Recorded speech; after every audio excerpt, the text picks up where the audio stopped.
السلام علیکم ناظرین، آپ سب کا NNI نیوز پر استقبال کیا جاتا ہے۔ میں ہوں ڈاکٹر حافظ محمد خواجہ قادری۔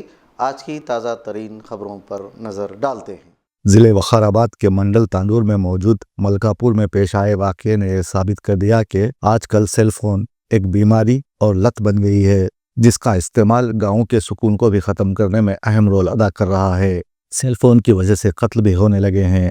وینکٹیش نامی شخص رات 11 بجے اپنے گھر آیا تو اس نے دیکھا کہ اس کی بیوی جے شری موبائل پر کسی سے بات کر رہی ہے۔ جب اس نے اپنی بیوی سے دریافت کیا کہ اتنے رات گئے تم فون پر کس سے بات کر رہی ہو، تو بیوی اس پر برس پڑی۔ دونوں میں بحث شروع ہو گئی اور یہ بحث لڑائی میں بدل گئی۔ جے شری نے اپنے شوہر کے دونوں ہاتھوں کو پکڑ لیا تو اس کے والد پنڈاری نے وینکٹیش کا گلا اتنی زور سے دبایا کہ چند منٹوں میں ہی وینکٹیش کا گوشت ٹھنڈا پڑ گیا۔ رات کے اندھیرے میں پیش آئے اس واقعے کے بعد بنڈاری کو محسوس ہوا کہ اس کا داماد مر گیا ہے، تو کسی طرح انہوں نے آنکھوں میں صبح کا انتظار کیا اور بذریعہ آٹو وینکٹیش کی لاش کو دوسری جگہ منتقل کرنے کی کوشش کی، تو ایسے میں وینکٹیش کی ماں اور اس کے بھائیوں کو ان پر شبہ ہوا۔ انہوں نے اس کی اطلاع پولیس کو دی تو پولیس نے جے شری اور اس کے والد کو گرفتار کرتے ہوئے تحقیقات کا آغاز کر دیا ہے۔ اب یہاں سوال ایک ہی اٹھتا ہے، وہ ہے سیل فون۔ سیل فون پر ہمہ وقت کسی سے رابطے میں رہنا کہاں کی دانش مندی ہے؟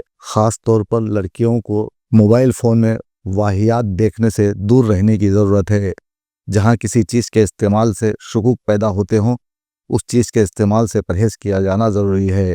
یہاں ضرورت اس بات کی ہے کہ سیل فون کا استعمال اپنے آپ پر محدود کر لیں، ضرورت کے وقت ہی اسے استعمال کریں۔ موبائل فون کی لت سے عوام کو بچانے کے لیے والدین، اساتذہ، اسکول انتظامیہ اور بچوں کی فلاح و بہبود، تعلیمی کاج سے وابستہ افراد اجتماعی طور پر آگے آتے ہوئے اس کے نقصانات سے عوام کو آگاہ کریں۔ اگر ایسا نہیں کیا گیا تو پھر سماج میں جرائم کی شرح یقینی طور پر بڑھے گی، پھر کوئی ماں باپ، استاد اور کوئی بچہ محفوظ نہیں رہے گا، پھر تو تباہی یقینی ہے۔ ہمارے نمائندے محمد منیر کا ماننا ہے کہ آج گاؤں میں سیل فون عذاب بن گیا ہے، جس کی وجہ سے میاں بیوی میں اختلافات، طلباء و طالبات میں اخلاقی پستی نمایاں طور پر دکھائی دیتی ہے۔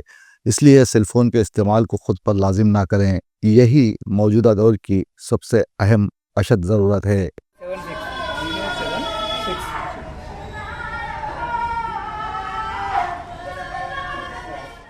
ఈరోజు రెడ్డిపల్లి అందిరమ్మ అనే ఆమె మల్కాపూర్ చెందిన ఒక లేడీ వచ్చేసి కరణ్కోట్ పోలీస్ స్టేషన్లో దరఖాస్తు ఇచ్చింది. వాళ్ళ కొడుకు వెంకటేష్ని